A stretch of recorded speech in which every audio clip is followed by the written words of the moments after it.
Welcome, ladies and gentlemen, to our program Where God Weeps. Satellite television is a phenomenon in the Middle East and North Africa. Fully 38% of the total population have a satellite television in their own home. For Christians, this is particularly important as, for the first time, they are able to hear the good news of the gospel. Christians are present in every single Arab country. The populations vary from 30% in Lebanon to 11% in Egypt, but they are present. Sat7 is a television network that was created to provide educational and inspirational programs to the Christians of this area. Let's watch now to see how Sat7 works to support Christians in the Arab world.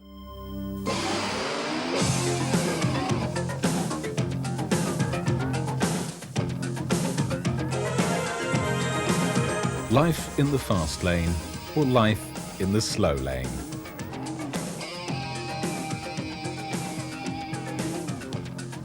Great wealth and extreme poverty existing side by side.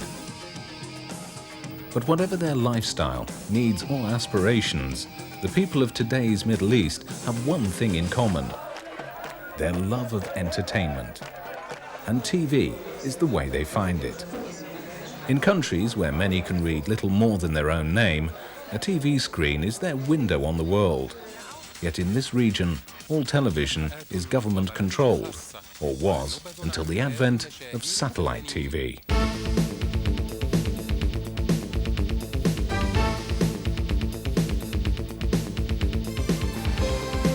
During the 90s, urban skylines have been reshaped by millions of satellite dishes. Satellite TV is now considered the best source of international news and uncensored entertainment.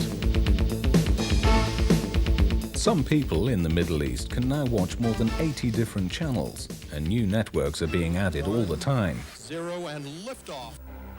In parts of North Africa, 90% of households now have access to satellite.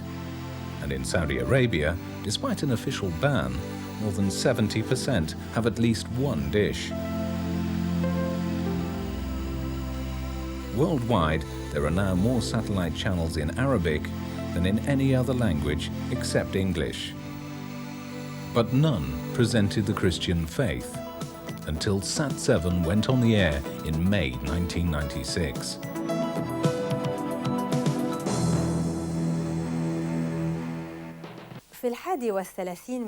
Sat7 is now playing a vital role in the lives of Middle Eastern Christians.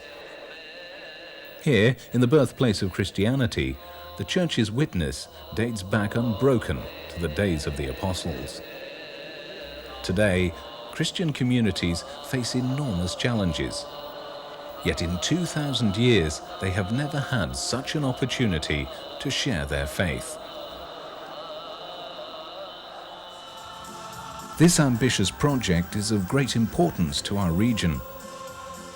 This is a unique and new avenue to share the gospel. We encourage others to pray for Sat7 and support it. Sat7 is giving the Middle East what Jesus gave to his disciples, the Word of God. Already, thousands of Sat7 viewers have expressed their appreciation in phone calls and letters. I'm very happy that you're showing Christian programs on the satellite. Your station is wonderful, and the thing which I like best is the variety of its programs. Your channel has entered my heart. My whole family loves to watch your programs. Your station is fantastic. We are really in need of such programs that teach us about our true Christian roots. We are very happy with your programs which you are showing on TV, and I hope you'll increase the hours of broadcast. What I want to know is how to find the truth and how I can live the true Christian life.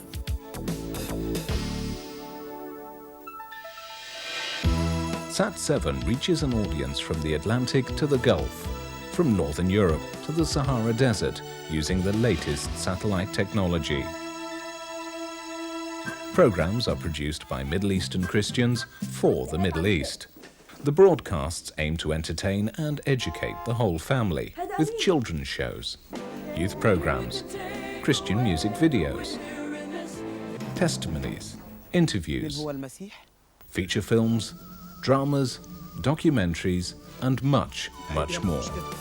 Sat7 is something entirely new in the history of Christian witness in the region, linking the creativity and vision of local Christians with resources from around the world. God is building an international team committed to using this opportunity to further His kingdom. Many churches, agencies and individuals have already become partners with Sat7. Sat7 serves the whole family. Children, teenagers and adults all have programs that speak to their needs. TV is our most effective means of communication. That's why Sat7 complements the work of the church by bringing the message right into people's homes. There is no other way that's more effective than Sat7 to reach people in the quietness of their homes through a medium that they like and want to watch. Keeping Sat7 on the air requires considerable financial resources as well as professional expertise. By the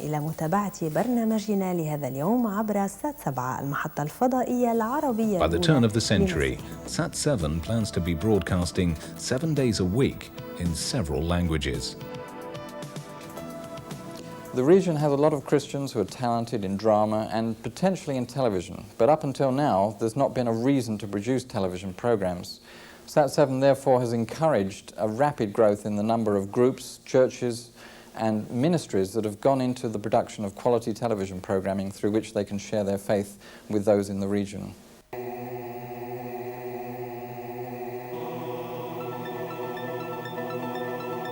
You too can play a major role. By prayer and practical support, you can help ensure that through Sat7, millions of people in the Middle East have the opportunity to hear more about God's love for them.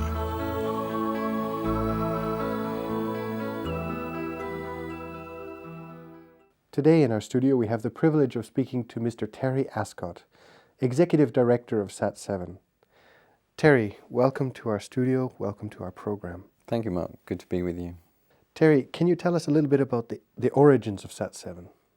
Well, it began as an idea in the very early 90s when satellite television began to become, as you said earlier, a phenomena in the Middle East and North Africa. And I think it's a combination of the fact that it's an oral society, there's very high levels of illiteracy, there are very high controls on local media, radio, TV, press. All of these things together made satellite television a must-have, because once you have it, it's an endless source of free entertainment, uncensored news and information. It's a source of distraction from the grinding poverty around you, and many countries are very poor in the Arab world, despite the stereotypes. So satellite television became this incredible must-have feature of the Middle East and North Africa.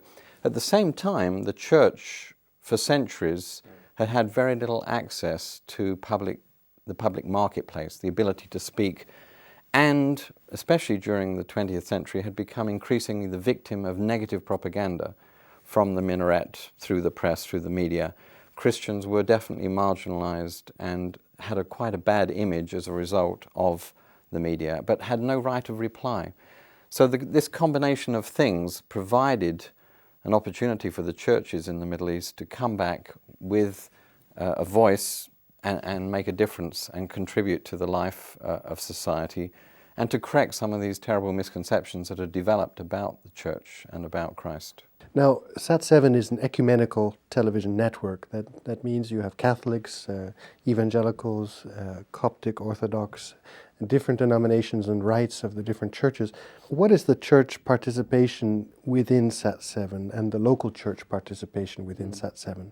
This depends on the church. Obviously, in a country like Egypt, 90% of the Christians are Coptic Orthodox Christians, so the participation by the Orthodox Church in that country is relatively high, whereas in Lebanon, the Maronite or Catholics are the majority, and we look to them for the majority of our input through staff, through board membership, through programming contributions.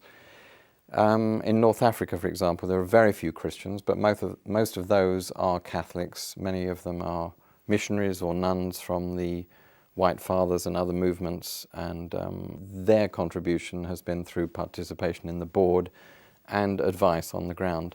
And we want to do much more, actually, in North Africa in the days ahead. And what kind of programming now? We're speaking about indigenous programming. Sat7 is working towards developing local programming produced by local Christians. What kind of programming are you broadcasting? It's a whole range of programs, starting with children's programming, which includes a mix of locally made segments and drama, songs, scripture memorization and Bible readings. And we bring in, of course, some Western cartoons, for example, for kids, Bible stories that we dub into Arabic. 75% of everything we broadcast is originally made in Arabic or Farsi. We're now doing programs for Iran and Afghanistan in Farsi. But 75% of the output is indigenous, and the rest would be sensitive materials that we've selected from the West, things like quality documentaries, some music, certainly animation, some dramas, especially big budget biblical dramas, for example. They dub very nicely into Arabic. And how has the response been to the Sat7 programming from the viewership now? Very positive, both from the Christian and the non-Christian or Muslim communities. I mean, Christians are thrilled that they have a voice, that they can get Christian teaching. Some Christians in the Middle East live in very isolated conditions, miles and miles away from any other Christians or a church, and this has now provided a lifeline to them.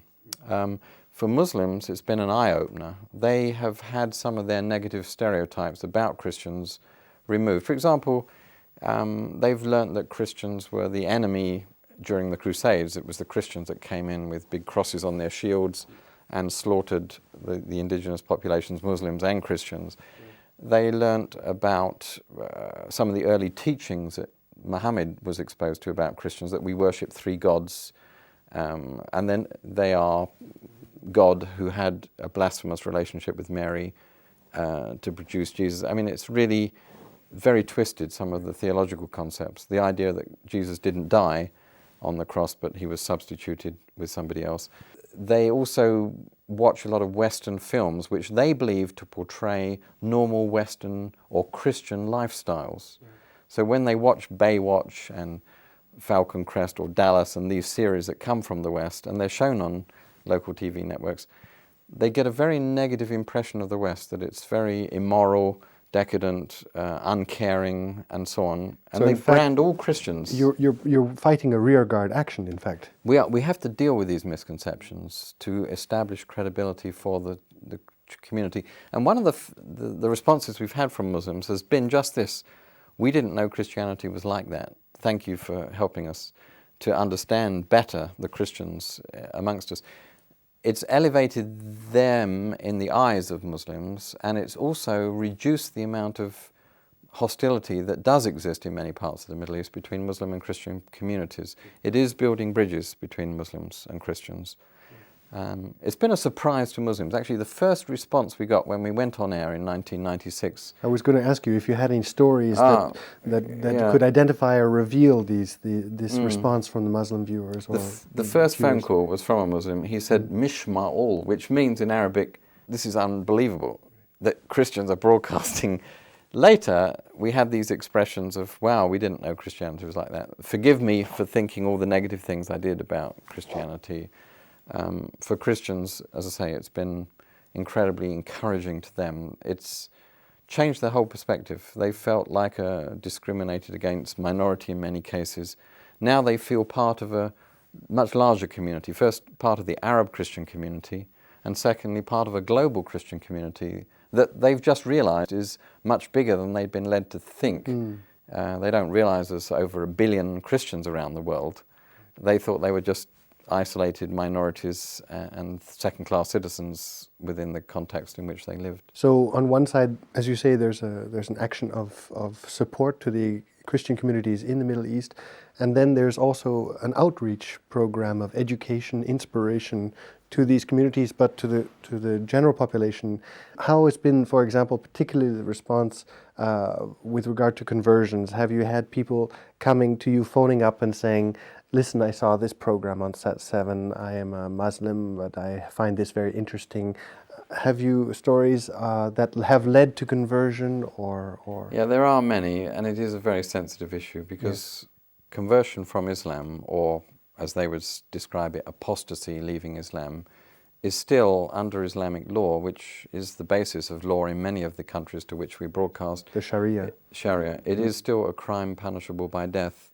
And some of these calls obviously have to be handled with the greatest sensitivity. And our policy has been to refer people that make these kind of calls to a local Christian community, a telephone counselling centre or a church in their area, because it is not Sat7's business to be in the conversion process. Yes. Conversions, though, are the consequence of broadcasting the gospel. When people hear it and respond positively to it, this is the work of the Holy Spirit, and we need to at least refer these people to local Christians.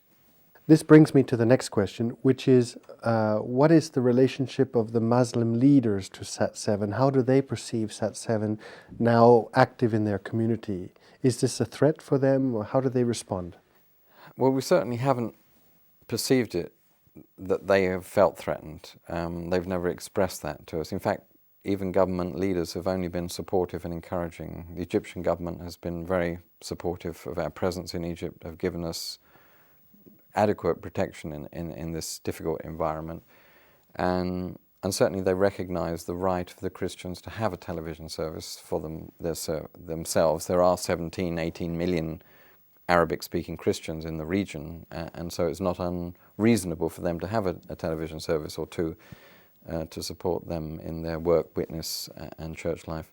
But as far as the Muslim communities go, I mean, there have been isolated threats and a bit of intimidation and some shock from individuals, I would say extremists, rather than normal, everyday, middle-of-the-road Muslim viewers. And so I would say about 1% of all our responses are somewhat negative from Muslims who don't really, in their heart of hearts, have it to tolerate a Christian television service in Arabic. For example, have you had death threats or threats against the television itself? Yeah, we have. In fact, we were advised by a number of security departments in different countries that there was a major threat against our offices in 3 countries last Christmas, a year ago, and that led to increased security around the building provided by local governments and so on. It never materialized, but the threats were there. Now, Sat7, you see yourself also as working towards dialogue, and this is, I believe, an aspiration to open up the channels of dialogue between Muslim, the Islam community, and the Christian community. How do you see yourself working in this regard? Yeah, there's different levels of dialogue. I mean, the kind of dialogue one can have between Christian and Muslim intellectuals in a closed room or even in a public space is quite different to what you really can do on television when you have millions of viewers, some of whom would not be well educated or have a balanced perspective or be used to a free, open debate, although that's changing as the Arab world gets more exposure to international dialogue of different types. Our dialogue tends to be on non-theological issues. That is, we'll engage in a discussion with Muslims in areas where we can agree, even though we may have different perspectives, such as euthanasia, such as abortion, such as key issues like that, life issues, but on theological issues about the status of Jesus as the Son of God and so on. These are more problematic. And to have a debate of a theological nature, like we've seen in history in different places, like the debates between Ahmed Didat and Western Christians and so on, we try to keep away from these because ultimately it divides, not unites. In that kind of a debate, the Muslim audience takes the side of the Muslim speaker, the Christian audience takes the side of the Christian speaker, and nobody's happy. If the Muslim speaker is more powerful, the Christians are going to be upset. If the Christian speaker is more powerful, they're going to blame us for choosing a weak Muslim presenter. So this is not it's productive. not a winning situation. No, there's no way that you can come out of that kind of a dialogue having built bridges, really, of understanding or sympathy between Christians and Muslims.